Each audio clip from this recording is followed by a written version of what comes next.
Welcome everyone.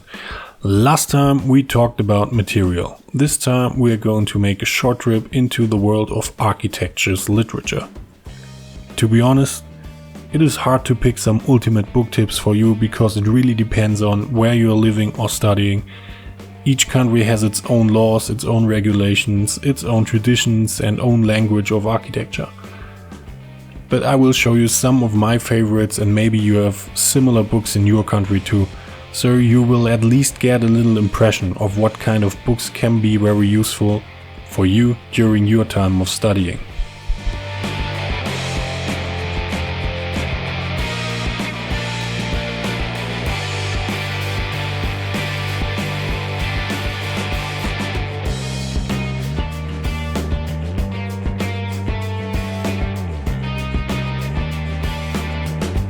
The German all-time almanac for architecture is Der Neufert. This book was created in 1936 by the German architect Ernst Neufert.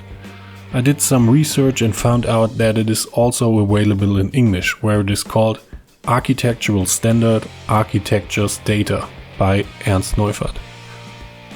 This book includes everything you need to know about structural design. It simply contains all standards of building types with examples and measurements. If you want to know how to build a handicapped accessible toilet in public spaces, look into the Neufert. If you want to build a football stadium, look into the Neufert. If you want to enrich plutonium, well, that's in another book. There are similar books, of course, and I'm very sure you find such a collection of architectural standards in every language and tailor-made for every country.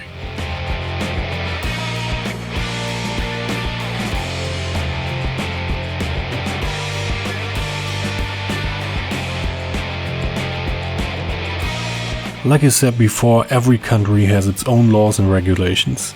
And as an architect you need to know those laws and regulations. You will surely learn the most important ones by listening to your professors, but you will have an excellent advantage during your studies and after it, of course, if you are very familiar to your local construction laws. The codes of law should be a must-have for every architect and becoming architects.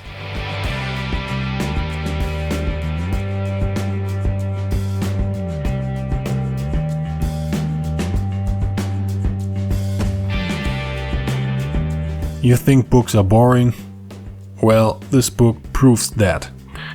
Unfortunately, you need a formulary to study architecture.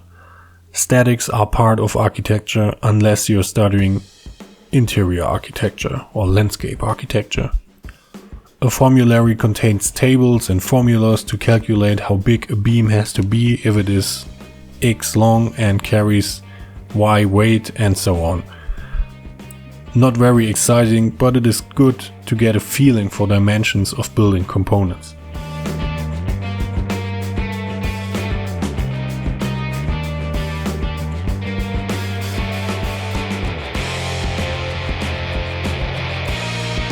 Architecture school is not always drawing, sketching and making models. Theory is a part of it too.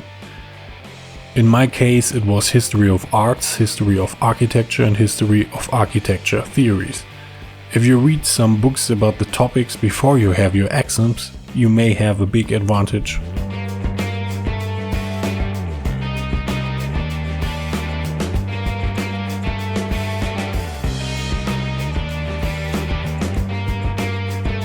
The easiest way to catch new ideas is to get some inspiration from books. Some of my personal favorites are the books of Philip Judidio, who presents the best pieces of architecture in a country or of a special topic. Another big inspiration for me is Alex Hograve's portfolio book, which shows his own projects that are known from visualizingarchitecture.com. Another way to get inspired is to collect ideas and images on your computer. Pinterest is one of the best ways to do that. If you like, you can follow me on Pinterest, check out my inspiration folder.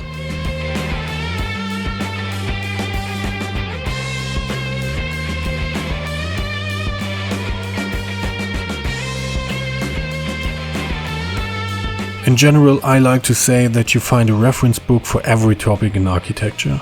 If you are having trouble with a specific subject, go and get yourself a reference book. These books can also help you to find a focus in the wide fields of architecture.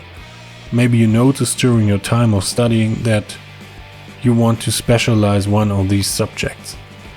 And that's not the dumbest thing you can do. You won't be able to know everything about architecture, even if you have years of working experience.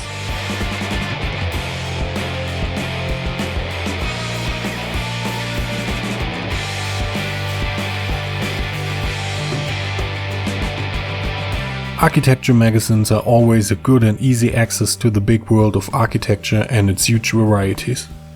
Check out some of these magazines to get the newest information about new technologies, the newest award-winning buildings, and get some insight into the offices that are interviewed in these magazines.